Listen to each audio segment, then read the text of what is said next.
Friends, welcome back to my channel. ನಾನು Bhavya. Friends, ನಾನು ನಮ್ಮ ಟ್ರಿಪ್ ವ್ಲಾಗ್ನ ಕಂಟಿನ್ಯೂ ಮಾಡ್ತಿದ್ದೀನಿ. ಲಾಸ್ಟ್ ವ್ಲಾಗಲ್ಲಿ ನೀವು ನೋಡಿರೋ ಹಾಗೆ ನಾವು ಗೊರವನಹಳ್ಳಿ ಲಕ್ಷ್ಮೀ ಟೆಂಪಲ್ಗೆ ಹೋಗಿದ್ವಿ. ಅಲ್ಲಿ ದೇವರ ದರ್ಶನ ಮುಗಿಸ್ಕೊಂಡು ಈಗ ದೇವರಾಯನ ದುರ್ಗಕ್ಕೆ ಹೋಗ್ತಿದ್ದೀವಿ. ದೇವರಾಯನ ದುರ್ಗ ಅಂತೂ ತುಂಬಾ ಬ್ಯೂಟಿಫುಲ್ ಆಗಿದೆ. ಸೊ ವಿಡಿಯೋನ ಸ್ಕಿಪ್ ಮಾಡದೆ ಎಂಡ್ವರೆಗೂ ನೋಡಿ. ತುಂಬಾ ಚೆನ್ನಾಗಿದೆ, ತುಂಬಾ ಎಂಜಾಯ್ ಮಾಡ್ತೀರಾ ನೀವು ಕೂಡ. ಇವಾಗ ನಾವು ದೇವರಾಯನ ದುರ್ಗಕ್ಕೆ ಬಂದ್ವಿ. ಹಾಗೆ ಇಲ್ಲಿರೋದು ಶ್ರೀ ಯೋಗಲಕ್ಷ್ಮೀ ನರಸಿಂಹಸ್ವಾಮಿ ಟೆಂಪಲ್, ಬೆಟ್ಟದ ಮೇಲಿರೋದು. ಹಾಗೆ ಕೆಳಗಡೆ ಬಂದರೆ ನಿಮಗೆ ಶ್ರೀ ಭೋಗಲಕ್ಷ್ಮೀ ನರಸಿಂಹಸ್ವಾಮಿ ಟೆಂಪಲ್ ಇದೆ. ಎರಡಕ್ಕೂ ಕರ್ಕೊಂಡು ಹೋಗ್ತೀನಿ, ಬನ್ನಿ ಈಗ ಹೊರಡೋಣ. ಇವಾಗ ಬೆಟ್ಟದ ಹತ್ರ ಹೋಗ್ತಾ ಇದ್ದೀವಿ. ಇಲ್ಲಿ ರೋಡ್ ಅಂತೂ ನೋಡ್ಬೋದು ಫ್ರೆಂಡ್ಸ್, ಯಾವ ರೀತಿ ಇದೆ ನೋಡಿ. ಒಳ್ಳೆ ಹಾವು ಹೋಗಿರೋ ರೀತಿಯೇ ಇದೆ.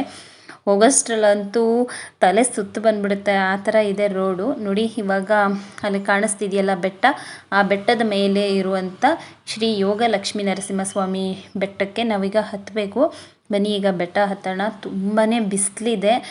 ಇಲ್ಲಿಗೆ ಬರೋದಾದರೆ ನೀವು ಅರ್ಲಿ ಮಾರ್ನಿಂಗ್ ಇಲ್ಲಾಂದರೆ ಈವ್ನಿಂಗ್ ಬಂದರೆ ತುಂಬಾ ಚೆನ್ನಾಗಿರುತ್ತೆ.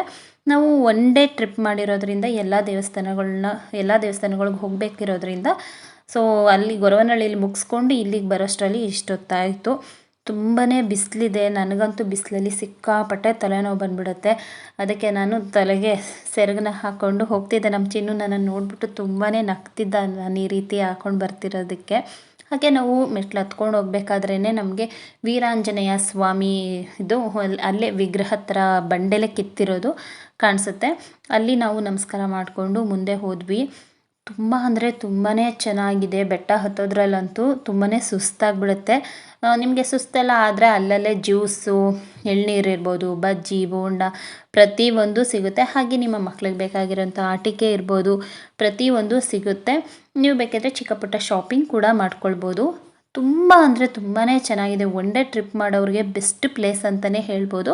ಹಾಗೆ ಈ ಒಂದು ಟೆಂಪಲ್ 4 ದಿಕ್ಕುಗಳಿಂದ 4 ಥರ ಕಾಣಿಸುತ್ತೆ. ಒಂದು ಕಡೆಯಿಂದ ನೋಡಿದ್ರೆ ಬೆಟ್ಟನ ಆನೆ ರೀತಿ, ಒಂದು ಕಡೆಯಿಂದ ನೋಡಿದ್ರೆ ಸಿಂಹದ ರೀತಿ, ಇನ್ನೊಂದು ಕಡೆ ನೋಡಿದ್ರೆ ಹಾವಿನ ರೀತಿ, ಈ ರೀತಿ ಬೇರೆ ಬೇರೆ ದಿಕ್ಕುಗಳಿಗೆ ಬೇರೆ ಬೇರೆ ರೀತಿ ಕಾಣಿಸುತ್ತೆ. ತುಂಬಾ ಚೆನ್ನಾಗಿದೆ. ವ್ಯೂ ಅಂತೂ ಸಖತ್ತಾಗಿತ್ತು. ಹಾಗೆ ಈ ಒಂದು ಸ್ಥಳದ ವಿಶೇಷತೆನ ತಿಳಿಸ್ಬೇಕು ಅಂತ ಹೇಳೋದಾದರೆ, ಸ್ವತಃ ಬ್ರಹ್ಮದೇವನೇ ಇಲ್ಲಿ ಈ ಬೆಟ್ಟದ ಮೇಲೆ ಬಂದು ನರಸಿಂಹಸ್ವಾಮಿನ ನೆನೆದು ತಪಸ್ಸನ್ನು ಮಾಡ್ತಾರೆ. ಅವರ ತಪಶಕ್ತಿಗೆ ಮೆಚ್ಚಿ ನರಸಿಂಹಸ್ವಾಮಿ ಲಕ್ಷ್ಮಿ ಸಮೇತ ಅವರಿಗೆ ದರ್ಶನ ಭಾಗ್ಯವನ್ನು ಕೊಟ್ಟಾಗ ಬ್ರಹ್ಮದೇವ ಹೋಗಿ ನರಸಿಂಹಸ್ವಾಮಿ ಪಾದನ ತೊಳೆಯೋದಕ್ಕೆ ಅಂತ ಹೋದಾಗ ಅವ್ರ ಪಾದದಲ್ಲಿ ತಾನಾಗಿ ನೀರು ಉಕ್ಕುತ್ತಿರೋದನ್ನು ನೋಡಿ ಅವರು ತುಂಬಾ ಖುಷಿ ಪಡ್ತಾರೆ. ಹಾಗೆ ಹೇಳಬೇಕು ಅಂತ ಅಂದರೆ, ಈ ಭೂಮಿ ಮೇಲೇ ಮೊಟ್ಟ ಮೊದಲ ನರಸಿಂಹಸ್ವಾಮಿ ದೇವಸ್ಥಾನ ಸ್ಥಾಪನೆ ಆಗಿರೋದು ಇಲ್ಲೇ ಅಂತ ಹೇಳ್ತಾರೆ. ಹಾಗೆ ಮೊಟ್ಟ ಮೊದಲದಾಗಿ ನರಸಿಂಹಸ್ವಾಮಿಯ ಮೂರ್ತಿನ ಸ್ವತಃ ಬ್ರಹ್ಮದೇವನೇ ಈ ಬೆಟ್ಟದಲ್ಲಿ ಸ್ಥಾಪಿಸಿದ್ದಾರೆ ಅಂತ ಹೇಳ್ತಾರೆ. ತುಂಬಾ ಚೆನ್ನಾಗಿದೆ ಈ ಟೆಂಪಲ್ ಅಂತೂ. ತುಂಬ ಅಂದರೆ ತುಂಬ ಅದ್ಭುತವಾಗಿದೆ. ನೋಡಿದ್ರಂತೂ ಮೇಲಿಂದ ಆ ರೋಡೆಲ್ಲ ಹೇಗೆ ಕಾಣಿಸುತ್ತೆ ಗೊತ್ತಾ. ಹಾಗೆ ಆ ವ್ಯೂ ಅಂತೂ ಸಖತ್ತಾಗಿದೆ. ಹಾಗೆ ಅಲ್ಲಿ ತುಂಬಾ ಮಂಕಿಗಳಿದೆ. ಸಂಜು ಪಕ್ಕ ಒಂದು ಮಂಕಿ ಕೂತಿದೆ ನೋಡಿ. ಅದು ತುಂಬ ಬಿಸಿಲಿದ್ದರಿಂದ ನೆರಳನ್ನ ಹುಡುಕ್ತಿತ್ತು. ಸಂಜು ನಿಂತಿರೋದ್ರಿಂದ ಅವ್ರ ನೆರಳ ಹತ್ರ ಬಂದು ಬಚ್ಚಿಟ್ಕೊಂಡಿತ್ತು. ಅಲ್ವಾ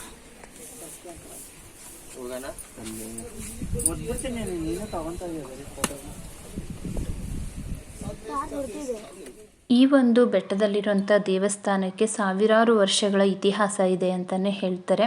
ತುಂಬ ಚೆನ್ನಾಗಿದೆ. ಬೆಂಗಳೂರು ಹತ್ರನೇ ಇರೋರು, ತುಮಕೂರಲ್ಲಿ ಇರೋವಂಥವ್ರು ಇನ್ನೂ ಯಾರಾದರೂ ಈ ಒಂದು ಟೆಂಪಲ್ನ ನೋಡಿಲ್ಲ ಅಂದರೆ ಖಂಡಿತ ಒಂದ್ಸಲಿ ಬಂದು ನೋಡಿ.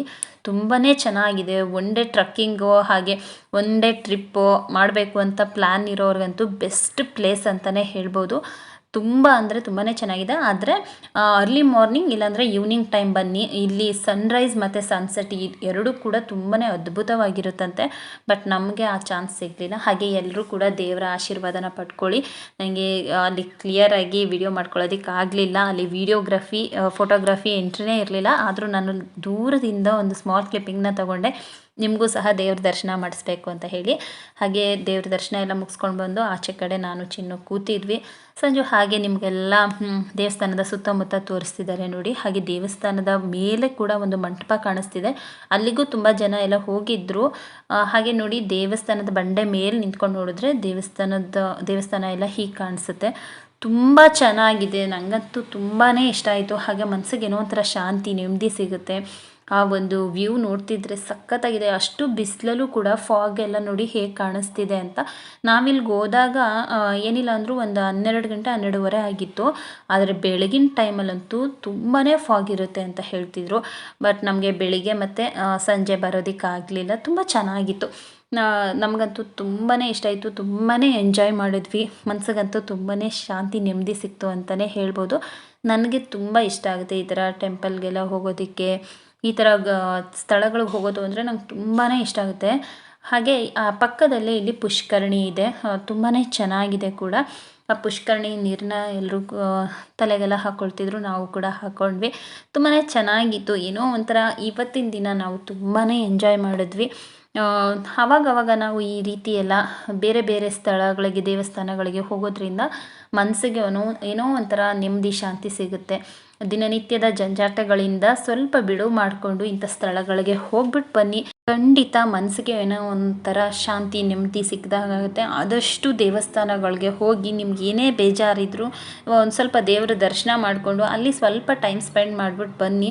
ಖಂಡಿತ ನಿಮ್ಮ ಮನಸ್ಸು ತುಂಬಾ ಖುಷಿಯಾಗಿರುತ್ತೆ. ನಾವಂತೂ ತುಂಬಾ ಎಂಜಾಯ್ ಮಾಡಿದ್ವಿ ಅಲ್ಲಂತೂ. ಹಾಗೆ ಸ್ವಲ್ಪ ಫೋಟೋಸ್ ವೀಡಿಯೋಸ್ ಎಲ್ಲನೂ ತೊಗೊಂಡು ಹೊರಟ್ವಿ. ನೋಡಿ ಎಷ್ಟೊಂದು ಮಂಕಿಗಳಿದೆ ಅಂತ. ಆದರೆ ಪಾಪ ಯಾರಿಗೂ ಏನೂ ತೊಂದರೆ ಮಾಡ್ತಿರ್ಲಿಲ್ಲ ಅಲ್ಲಿ ಮಂಕಿಗಳು. ಎಷ್ಟು ಹತ್ರನೇ ಬರ್ತಿದ್ದೋ, ಆದರೆ ನನಗೆ ಭಯ ಆಗ್ಬಿಟ್ಟು ನಾನು ದೂರ ಹೋಗ್ತಿದ್ದೆ. ನಮ್ಮ ಚಿನ್ನು ಅಂತೂ ಬೆಟ್ಟ ಅಂತೂ ಚಕ ಅಂತ ಹತ್ಬಿಟ್ಟ. ನಮಗೆ ಸ್ವಲ್ಪ ಕಾಲು ನೋವು ಬರುತ್ತೆ, ಅವನಂತೂ ತುಂಬ ಫಾಸ್ಟಾಗಿ ಹತ್ತುತ್ತಾನೆ. ಎಲ್ಲೂ ಸಹ ನಂಗೆ ನಡೆಯೋದಕ್ಕಾಗಲ್ಲ ಹಾಗೆ ಹೀಗೆ ಅಂತ ಏನೂ ಹೇಳೋದಿಲ್ಲ, ಚಕ ಅಂತ ಹತ್ತುತ್ತಾನೆ. ಕೆಲವೊಂದು ಮಕ್ಕಳು ಕರ್ಕೊಂಡೋದಾಗ ಬೆಟ್ಟ ಎಲ್ಲ ಹತ್ತಬೇಕು ಅಂದರೆ ಸ್ವಲ್ಪ ಅಳ್ತಾರೆ, ಹತ್ತಕ್ಕಾಗಲ್ಲ ಹಾಗೆ ಹೀಗೆ ಅಂತ. ಆದರೆ ಇವನು ಆ ಥರದ್ದು ಏನೂ ಮಾಡಲ್ಲ. ಸುಮ್ಮನೆ ನಮಗಿಂತ ಫಸ್ಟ್ ಹೋಗಿ ನಿಂತ್ಬಿಡ್ಬೇಕು ಅಂತ ಹೇಳಿ ನಮಗಿಂತ ಬೇಗ ಹತ್ಬಿಟ್ಟು ನಿಂತಿರ್ತಾನೆ. ಹಾಗೆ ನೋಡಿ ದೇವಸ್ಥಾನದ ಸುತ್ತಮುತ್ತ ಬಂಡೆಗಳು ಹೇಗಿದೆ ಅಂತ. ಸಖತ್ತಾಗಿ ಕಾಣಿಸುತ್ತೆ ಮಾತ್ರ. ದೊಡ್ಡ ದೊಡ್ಡ ಬಂಡೆಗಳ ಮಧ್ಯೆ ಇರೋವಂಥ ಟೆಂಪಲು. ಹಾಗೆ ದೇವ್ರ ದರ್ಶನ ಎಲ್ಲ ಮುಗಿಸ್ಕೊಂಡು ನಾವು ಈಗ ಶ್ರೀ ಭೋಗಲಕ್ಷ್ಮೀ ನರಸಿಂಹಸ್ವಾಮಿ ಟೆಂಪಲ್ಗೆ ಹೋಗ್ತಿದ್ದೀವಿ. ಮೇಲಿರೋದು ಬಂದು ಶ್ರೀ ಯೋಗಲಕ್ಷ್ಮಿ ನರಸಿಂಹಸ್ವಾಮಿ ಟೆಂಪಲ್ಲು, ಕೆಳಗಡೆ ಬಂದು ಶ್ರೀ ಭೋಗಲಕ್ಷ್ಮಿ ನರಸಿಂಹಸ್ವಾಮಿ ದೇವಸ್ಥಾನ ಇರೋದು. ಈ ದೇವಸ್ಥಾನಕ್ಕೆ ಬರೋದಾದರೆ ನೀವು ಕಾಲು ದಾರಿಲೂ ಕೂಡ ಈ ಬೆಟ್ಟನ ಹತ್ತಿ ಬರ್ಬೋದು. ನಮಗೆ ತುಂಬ ದೂರ ನಡೆಯೋದಕ್ಕಾಗಲ್ಲ ಅನ್ನೋರು ನಿಮ್ಮ ವೆಹಿಕಲ್ಸಲ್ಲಿ ಬೆಟ್ಟದ ಹತ್ರ ಬರ್ಬೋದು. ಬೆಟ್ಟದ ಹತ್ರ ಮಾತ್ರ ಬೆಟ್ಟನ ಹತ್ತಲೇಬೇಕು. ತುಂಬ ಚೆನ್ನಾಗಿದೆ ಮಾತ್ರ. ನೋಡಿ ಮೇಲಿಂದ ಹೇಗೆ ಕಾಣಿಸುತ್ತೆ ಅಂತ. ನಾವು ತುಂಬ ಟೈಮ್ ಸ್ಪೆಂಡ್ ಮಾಡಿದ್ವಿ ಇಲ್ಲಂತೂ. ತುಂಬಾ ಚೆನ್ನಾಗಿತ್ತು. ಹಾಗೆ ಕೆಳಗಡೆ ಬರ್ತಿದ್ದಂಗೆ ಚಿನ್ನು ಫ್ರೂಟ್ ಬೇಕು ಅಂತ ಕೇಳ್ದ. ಸೊ ವಾಟರ್ ಮೆಲನ್ ಕೊಡಿಸಿದ್ದೆ ನಾನು ಅವನಿಗೆ. ಅದನ್ನು ಫುಲ್ ಪ್ಯಾಕ್ ಮಾಡಿ ಕವರ್ ಮಾಡಿ ಇಟ್ಟಿದ್ರು, ಅದನ್ನು ಕೊಡಿಸ್ದೆ. ಹಾಗೆ ಇಟ್ಟಿದ್ರೆ ಅದ್ರ ಮೇಲೆಲ್ಲ ಏನೇನಾದ್ರು ಧೂಳು ಬಿದ್ದಿರುತ್ತೆ, ಬೇಡ ಅಂತ ಹೇಳ್ತಿದ್ದೆ. ಅದಕ್ಕೆ ಅವರು ಫ್ರೆಶ್ ಆಗಿದೆ ತಗೊಳ್ಳಿ ಮೇಡಮ್, ಇವಾಗ ಕಟ್ ಮಾಡಿ ಕವರ್ ಕ್ಲೋಸ್ ಮಾಡಿ ಇಟ್ಟಿದ್ದೀವಿ ಅಂತ ಹೇಳಿ ಕೊಟ್ಟರು. ಅದಾದಮೇಲೆ ನಾವು ಕೂಡ ಕಬ್ಬಿನ ಹಾಲು ಕುಡಿಯೋಣ ಅಂತ ಹೇಳಿ ಇವಾಗ ಕಬ್ಬಿನ ಹಾಲು ಕುಡಿಯೋಣ ಅಂತ ಬಂದ್ವಿ. ಬೆಟ್ಟ ಹತ್ತು ಇಳಿದಿದ್ರಿಂದ ತುಂಬ ಬಿಸಿಲಿದ್ದಿದ್ರಿಂದ ಏನಾದರೂ ಕುಡಿಬೇಕು ತಣ್ಣಗೆ ಅಂತ ಅನ್ನಿಸ್ತಿತ್ತು.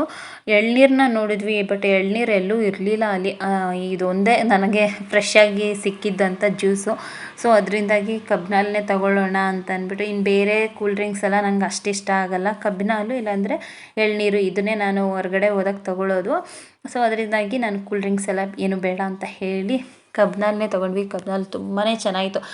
ವಿತೌಟ್ ಐಸ್, ನಾನು ಯಾವಾಗಲೂ ಐಸೆಲ್ಲ ಹಾಕ್ಸ್ಕೊಳ್ಳೋದಿಲ್ಲ, ಇಷ್ಟ ಆಗೋದಿಲ್ಲ ನನಗೆ. ಆಮೇಲೆ ಚಿನ್ನೂ ಕುಡ್ದ, ಅವನು ಇಷ್ಟಪಟ್ಟು ಕುಡ್ದ. ಅವನಿಗಂತೂ ಜ್ಯೂಸ್ ಎಲ್ಲ ತುಂಬಾ ಇಷ್ಟ ಆಗುತ್ತೆ. ಅವನಿಗೂ ಅಷ್ಟೇ ಕೂಲ್ ಡ್ರಿಂಕ್ಸ್ ಆ ಥರದ್ದೆಲ್ಲ ಕೊಡೋದಿಲ್ಲ. ಅಲ್ಲಿಂದ ಈಗ ನಾವು ಜ್ಯೂಸ್ ಎಲ್ಲ ಕುಡ್ಕೊಂಡು ಬಂದಾದಮೇಲೆ ಈಗ ಶ್ರೀ ಭೋಗಲಕ್ಷ್ಮೀ ನರಸಿಂಹ ದೇವಸ್ಥಾನಕ್ಕೆ ಹೋಗ್ತಿದ್ದೀವಿ. ಬನ್ನಿ ಈಗ ಹೋಗೋಣ. ಆ ಬೆಟ್ಟದಿಂದ ಕೆಳಗಡೆ ಬಂದು ಸ್ವಲ್ಪ ದೂರ 1 ಕಿಲೋಮೀಟ್ರ್ ಅಷ್ಟು ದೂರ ಹೋದರೆ ಅಲ್ಲೇ ಸಿಗುತ್ತೆ. ತುಂಬ ಚೆನ್ನಾಗಿತ್ತು ಈ ಒಂದು ಟೆಂಪಲ್ ಕೂಡ. ಒಳಗಡೆ ಅಂತೂ ಫೋಟೋಗ್ರಫಿ ವಿಡಿಯೋಗ್ರಫಿ ಅಲೋನೇ ಇರಲಿಲ್ಲ. ಸೊ ಆದರೂ ನಾನು ದೂರದಿಂದ ಒಂದು ಸ್ಮಾಲ್ ಕ್ಲಿಪ್ಪಿಂಗ್ ತಗೊಳ್ಳೋಣ ಅಂತ ಹೇಳಿ ಟ್ರೈ ಮಾಡಿದೆ, ದೇವ್ರನ್ನ ನಿಮಗೂ ಕೂಡ ದರ್ಶನ ಮಾಡಿಸೋದ ಅಂತ. ಬಟ್ ಅಲ್ಲಿ ಫುಲ್ ಕವರ್ ಮಾಡ್ಕೊಬಿಟ್ಟಿದ್ರು.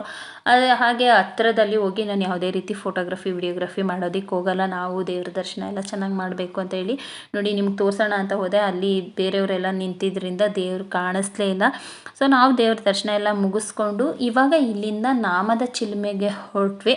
ಫ್ರೆಂಡ್ಸ್, ನಾಳಿನ ವ್ಲಾಗಲ್ಲಿ ನಾನು ನಾಮದ ಚಿಲುಮೆ ಹಾಗೆ ಸಿದ್ಧಗಂಗಾ ಮಠ ಇದೆಲ್ಲನೂ ನಾನು ನಿಮಗೆ ತೋರಿಸ್ತೀನಿ. ತುಂಬ ಚೆನ್ನಾಗಿರೋಂಥ ಸ್ಥಳಗಳು ಅದೆಲ್ಲ.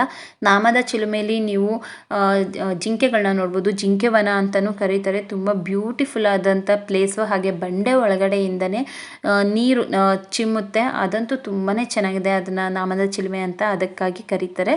ತುಂಬ ಚೆನ್ನಾಗಿದೆ. ಆ ಒಂದು ಪ್ಲೇಸ್ನ ನೀವು ನೋಡಬೇಕು ಅಂದರೆ ನಾಳೆವರೆಗೂ ನೀವು ವೇಸ್ಟ್ ಮಾಡಬೇಕು. ಸೊ ಇವತ್ತಿನ ವಿಡಿಯೋ ನಿಮಗೆಲ್ಲ ಇಷ್ಟ ಆಗಿದ್ದರೆ ಪ್ಲೀಸ್ ಲೈಕ್ ಮಾಡಿ. ಆದಷ್ಟು ನಿಮ್ಮ ಫ್ರೆಂಡ್ಸ್ ಆ್ಯಂಡ್ ಫ್ಯಾಮಿಲಿ ಜೊತೆ ವಿಡಿಯೋಸ್ನ ಶೇರ್ ಮಾಡಿ. ಆದಷ್ಟು ಬೇಗ ದೇವರಾಯ ದುರ್ಗಕ್ಕೆ ಪ್ಲಾನ್ ಮಾಡಿ ನಿಮ್ಮ ಫ್ಯಾಮಿಲಿ ಸಮೇತ ಹೋಗ್ಬಿಟ್ಟು ಬನ್ನಿ. ತುಂಬಾ ಎಂಜಾಯ್ ಮಾಡ್ತೀರಾ. ತುಂಬಾ ಚೆನ್ನಾಗಿದೆ ಅಂತ ಹೇಳ್ತಾ ಈ ಒಂದು ವಿಡಿಯೋನ ನಾನು ಇಲ್ಲಿಗೆ ಎಂಡ್ ಮಾಡ್ತಿದ್ದೀನಿ. ಸಿಗೋಣ ಮುಂದಿನ ವಿಡಿಯೋದಲ್ಲಿ. Until then take care. Bye. Thank you for watching.